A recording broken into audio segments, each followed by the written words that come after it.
This is your girl Yannick Taylor, aka Prietess, hostess of Conversations with the Priestess.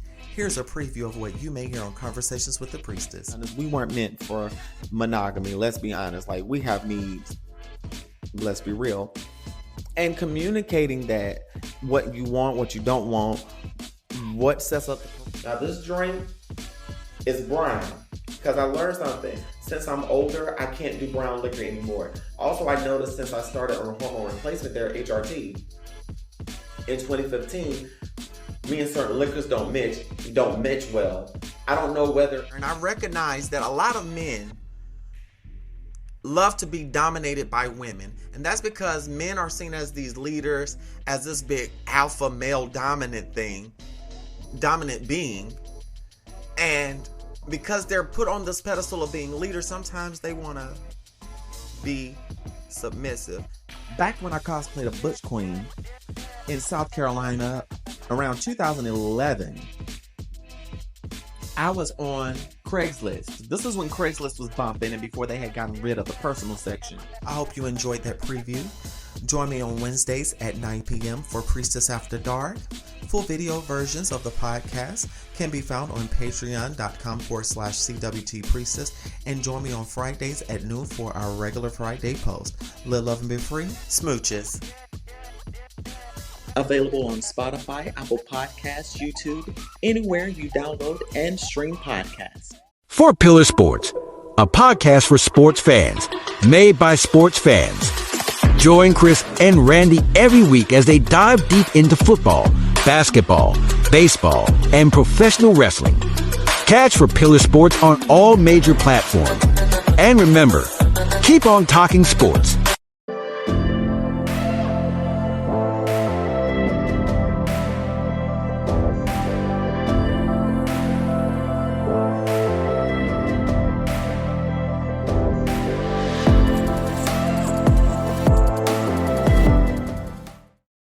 What's going on, everybody? It's your girl, the Priestess, never your mistress, right here on Conversations with the Priestess, the Not Safe for Work edition. I know this may be posted around midnight, going on Saturday, that you may be all getting this a late.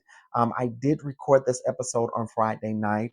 My week was very busy, and your girl needed to rest in the midst of adulting, because adulting is ghetto as hell, and sometimes your body needs rest.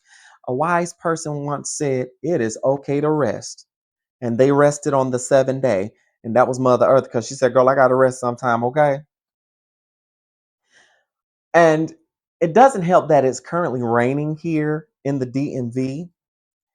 And the rain does something to me. The rain puts me in a mood. The rain makes me want to cuddle up with some hot tea. And since it's fall coming, some pumpkin spice tea. Don't judge me. I love pumpkin spice, or some green tea or hot chocolate, and just relax and watch a movie, listen to some smooth jazz, take a little bit of herbal remedy, and just breeze through the night. Want to play some soft music. Be like, nights like this, I wish that raindrops would fall. Raindrops will fall. And I swear I just said Wayne. But needless to say, that's the mood that I'm in. But in these Twitter streets today, fellow DCite, music history buff, advocate for the community, this brother uses his platform to educate y'all on music, politics, law, no holds barred. This bad. Calvin Michaels, y'all check him out. His links are posted below where you can find him. I absolutely love his work on YouTube. Y'all subscribe to this Black content creator. But he said something that was very important today. Well, on this past Friday, he said, there's always someone in the wings waiting to steal your joy. I don't believe you heard me. From the book of Twitter handle at Give Me a Beat, chapter 1, it says, there's always someone in the wings waiting to steal your joy. Well, what does it mean by there's someone in the wings stealing your joy. Have you ever found yourself celebrating a win, celebrating a job promotion, or celebrating the blossoming of a new relationship? And when you share that with a person, they quickly blow that high of joy by bringing negativity, either or they're saying something to just, they're always looking for a time to steal your shine. Be careful of these people. Be careful of these people. These people could be friends of yours. They could be people that work with you. They could be people that you go to church with. They might even be your own pastor, but they will steal your joy. Prime example, I have been in a situation with religious leadership right before the pandemic happened to where I was getting gigs at various open mics. People were wanting me to be on their podcast. I was getting bookings to do voice acting things, and it was requiring me to require more time doing work and not necessarily being available for ministry purposes, which that happens. We got to work, we got to eat. However, I noticed every time I had a win, they either heavily critiqued what I did or found a way to make me feel guilty for progressing my career. They even used the tool of prophecy to speak against it, or they would make me feel guilty for something that I'm not quote unquote performing well in. If you're dealing with people like that, they're only doing that because one, they're projecting their insecurity on you. Number two, some people may try to use that to manipulate you because they want to control what you do. They also may do that because it's not benefiting them and they cannot ride your success. But whatever the reason that they are doing it, they are just waiting for time to steal your wings. And then there's some people that are just waiting to try and sabotage you just because that's what they like to do. Some people may do that because of pure jealousy. Some people may do that because they've been hurt or scorned. But whomever or whatever is doing the stealing of your joy, kick them out of your life. Set them boundaries. Say, hell no, I'm not going to let you steal my joy anymore because your joy is sacred. Your joy is important. Baby, instead of stealing my joy, go find your own joy somewhere. Go work on your own self. Work on your business. Work on your anger issues. Work on your insecurities. Stop projecting that shit on other people because it's unnecessary. It's unnecessary and it's dumb. But don't let nobody steal your joy. If you find yourself in these situations, baby, leave. I understand sometimes it's hard to leave, but baby, make your plan of exit. Don't let nobody know what you're doing. Make your plan of exit and get the hell out of Dodge. You'll see what happens when you really start living for yourself and start blocking unnecessary people out of your way. You will see a big change in your life. And that's it for my Talk to Priestess moment. Let's clear the airway. So now that we've cleared the air about these people that like to steal our joy, one of the joys that I have gotten this week actually has been rediscovering myself. I've been rediscovering myself in fashion, in things that I like all over again.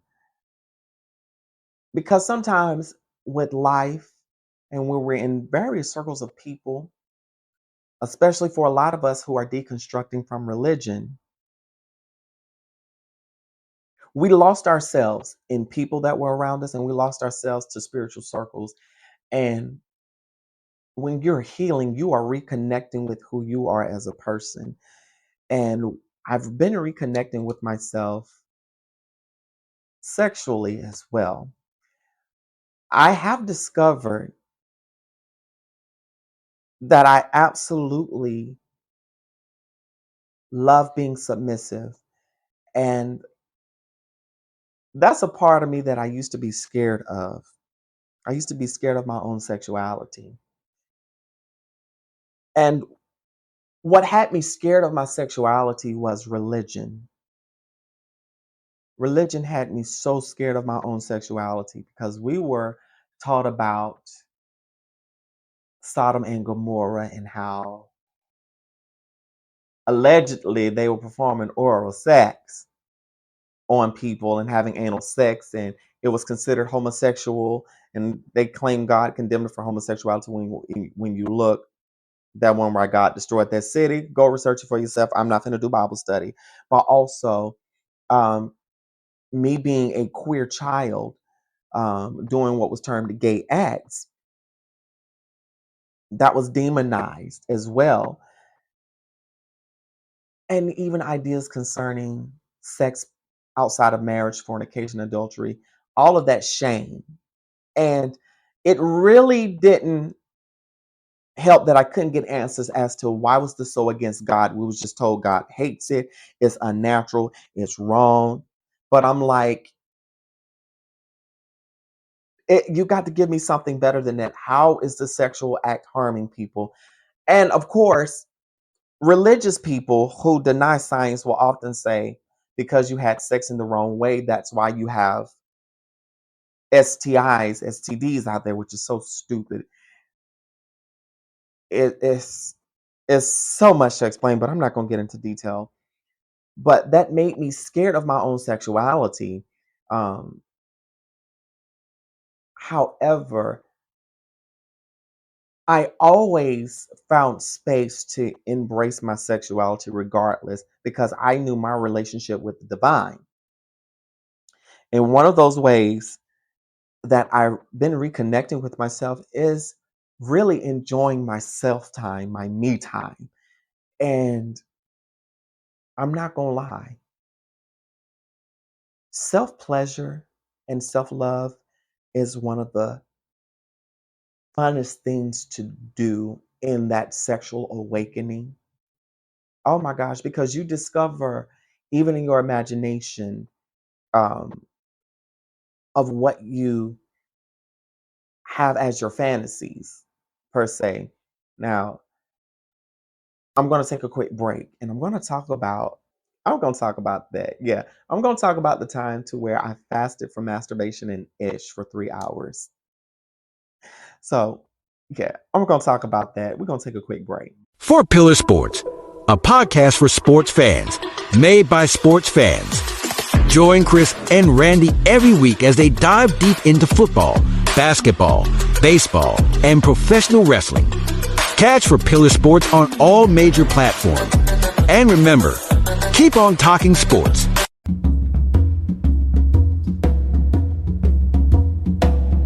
The great visionary leader of India, Mahatma Gandhi, said, "It is health that is real wealth, and not pieces of gold and silver." Listen to the Healthy Grocer radio show on your favorite podcast platform. We know that health is our greatest wealth, and we will be discussing all aspects of natural healing. Explore everything from supplements, superfoods, and healthy lifestyle choices to help conquer stress and boost productivity. Top industry experts and natural health professionals join us for a deep dive into our healing journey. You can find the Healthy Grocer radio show on demand every day, wherever you listen to your favorite podcasts. And remember, health is your greatest wealth.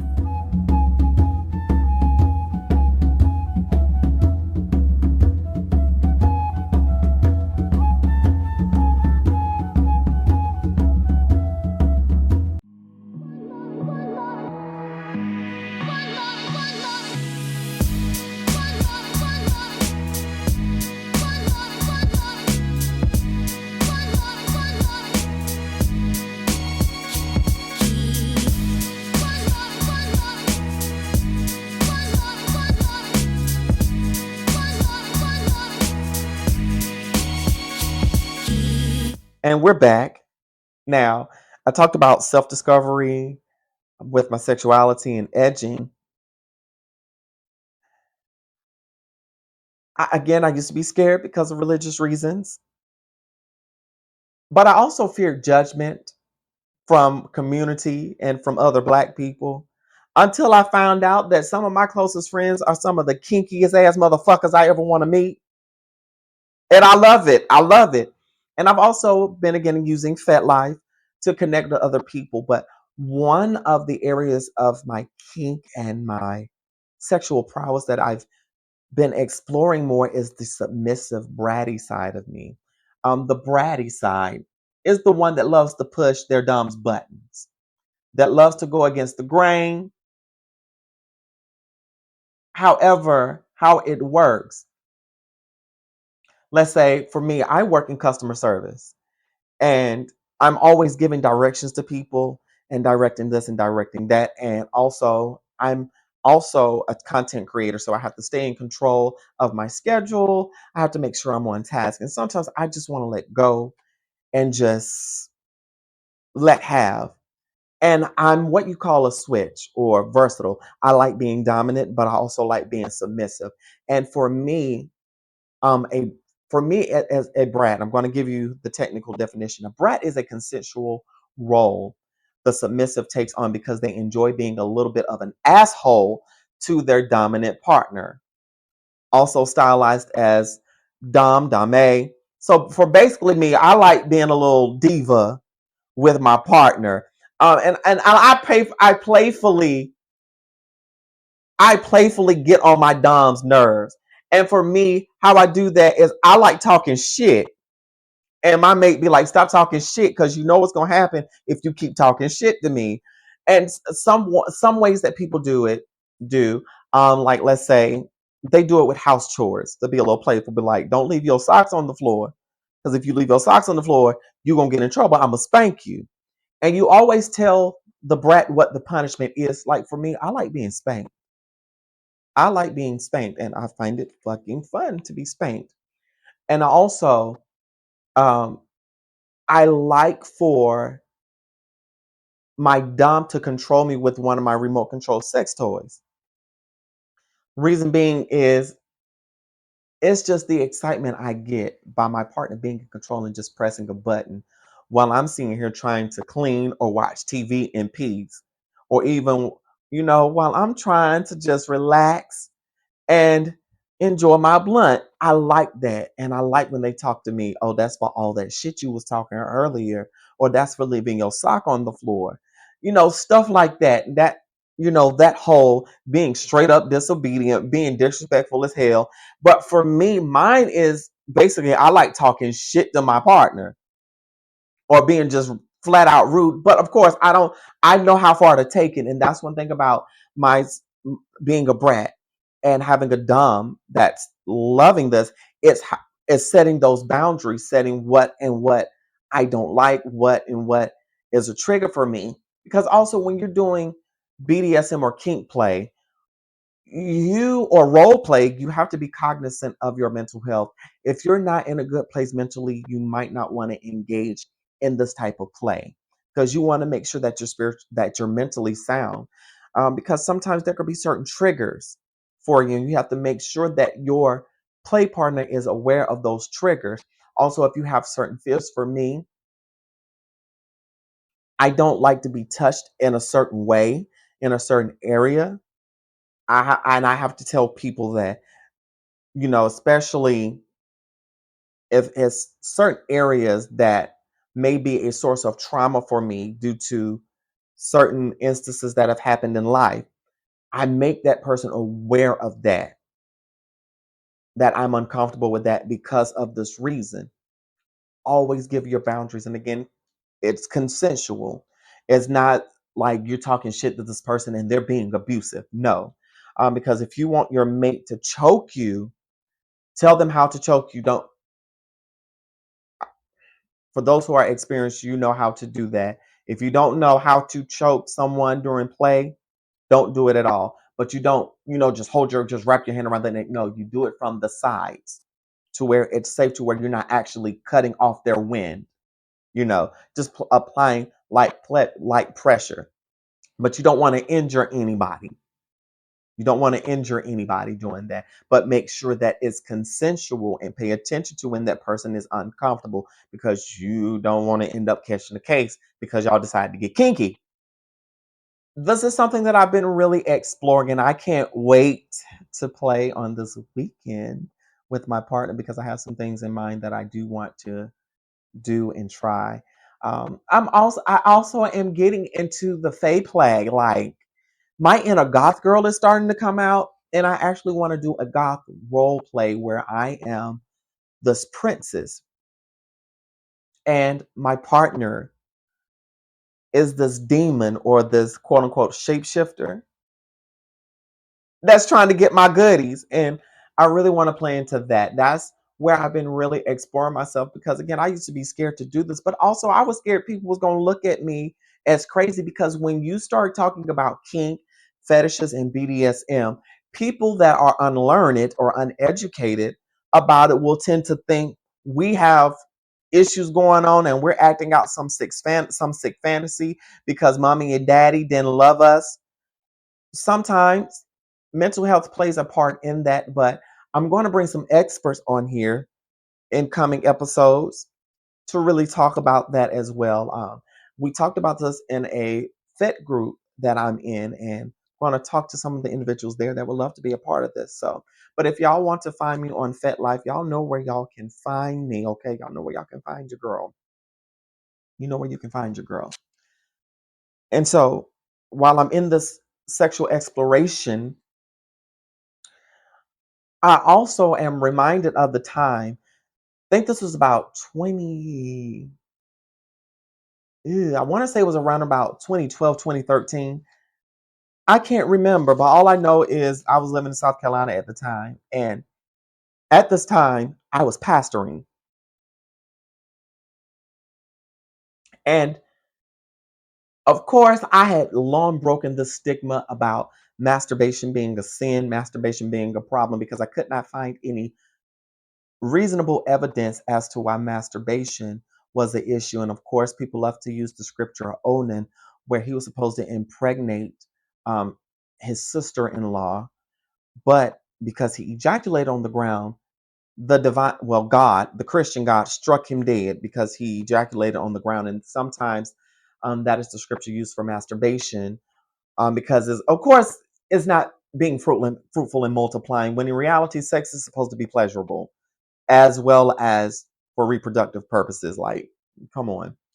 And with all of that in mind, um, I felt ashamed about masturbating, but it got to some point to where, like, bitch, I haven't gotten struck down yet. So middle fingers up to the competition. So I had gotten really comfortable with myself, and I was still had, of course, a long journey to go in exploring myself, as I hadn't yet started my transition. So I said, well, you know what? I'm going to fast for about 2 weeks from masturbation. And then on the final day, as a treat to myself, I'm going to edge for 3 hours. We're going to see what happens. So for this 2 weeks, I did not masturbate. I did not masturbate, and I fasted because I had a convocation coming up, and I was scheduled to preach, and I was scheduled to do a lot of big things. So in the Christian faith, I decided to give up something that I enjoyed, and that was masturbation, for 14 days. So in the process of this, I didn't eat meat. I rarely drank soda. I was eating clean. I was drinking plenty of water. I wasn't looking at porn. I was in my Bible. And I was just doing all the things that good little Christian girls was doing at that time. So fast forward, it's the last day of my fast. I have ended the fast. I'm like, okay, bitch. I had a few hours before I had to go to work, and I had the house to myself. I said, I'm going to pull out my porn. I'm going to pull out my cheeky boy, which was my anal um, vibrator, my prostate vibrator. Ooh, I'm sorry. My cheeky boy was my anal prostate massager. And I said, I'm just going to edge it for 3 hours on and off. So at first, I was like playing around in my basketball shorts. Because at the time, I didn't wear underwear in the house. I still don't wear underwear when I'm at home. Unless I necessarily have to, unless I have company and they're not a nudist like me. But at the time, I didn't have on any underwear, and I was just getting off on the fact that my erect girl dick was rubbing against my drawers. So I started using my underwear, my not my underwear, my basketball shorts to kind of play with my dickhead a little bit. And then I would stroke myself until I felt myself about to come and then I stopped, which is the object of edging is to hold off on ejaculating, letting it build up to give yourself one of the most intense orgasms ever. So I went on edging. However, during my edging session, I would take a break. I would go pee, I would stretch, I would iron some clothes to get ready for work, like make sure I had my stuff ready for work. And then I would continue edging. And because I had mapped out my time enough to where I would have a little bit of a nap time before I had to head to work. So I continued edging some more. Then I finally used my cheeky boy. I used that and was just edging and just edging and just edging. And after a while of edging with the cheeky boy, I finally said, "This is it, bitch. You bought the nut." Next thing I know, I let the nut go. Nut shoots up in the air, all up on my chest, in my face. It hits my headboard and it hits the wall. And I'm like, oh my God, what? I had held that in for 14 weeks. Mind you, I didn't have any wet dreams or anything like that. If I did have any wet dreams, I maybe had one or two, but I still managed to like shoot all over the place. And it was a mess to clean up. And from that point forward, that really, really got me into edging. And for a minute, I had stopped edging because with me taking hormones to transition with, it changed my sex drive and it changed how I had sex and how I masturbated. So now that I'm in a point to where I'm further along in my transition, I'm now learning that edging helps me to really enjoy sex a little longer. Edging is another way that I get off. And also, I like edging when I'm using my anal vibrator because it stimulates my lady prostate and it makes the orgasm even more intense. And oh, I like doing Kegels while I'm edging as well because that makes is when you squeeze your PC muscles, that's the muscles right there, like in your gooch area, so to speak. I'm trying to describe it perfectly as possible. I'm going to have links below where y'all can find this. And I want y'all to tweet me, hashtag talk to priestess, when y'all listen to this podcast, if you've made it this far. That will let me know if y'all listening, y'all hashtag me, okay? So that from that experience, I have turned into a leaning edging machine, but also it has allowed me to explore what type of porn I like.